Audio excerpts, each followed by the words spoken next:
Mapapasana all ka na lang kay Janine Gutierrez, one of the beautiful faces in 2023. Sa 100 na pinakamagandang mukha, number 45 si Nini. Comments ng mga fans, grabe no, best actress na, most beautiful faces pa. Sabi nga ng isang loyal sa Paunin, congratulations Janine, so proud of you. You are natural beauty, no surgical enhancements. It's all in the genes. Very deserving to win. Not only gorgeous but super smart and sexy. Full package na talaga. Blessing mo, Janine Gutierrez, career and love life.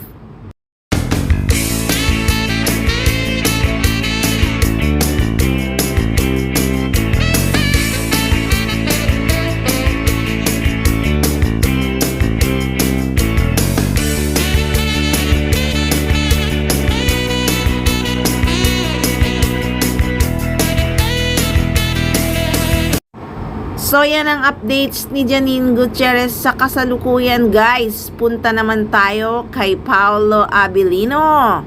Ibinandera nga ni Paolo Abilino ang regalo nitong nagdaang Christmas sa kanyang anak na si Aki. Kitang-kita nga sa video na tuwang-tuwa si Aki sa gift ng kanyang daddy na si Paolo Abilino. Nag-I love you pa nga si Aki sa daddy niya. Napaka-sweet talaga ni Paolo. Alam niya talaga ang gusto ni Aki.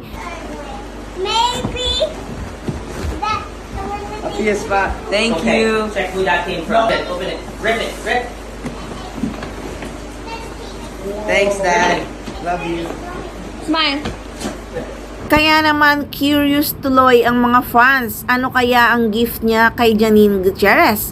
Excited talaga ang mga fans malaman kung ano ang gift ni Pao kay Nini. Kasi nakakakilig naman talagang malaman.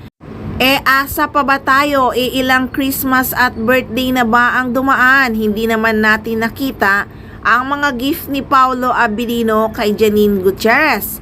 Sabi nga ni Paolo noon, mabuti na yung tahimik na lang, wag nang ipaalam sa buong mundo kung ano ang regalo, sabay tawa na lang nilang dalawa ni Janine Gutierrez.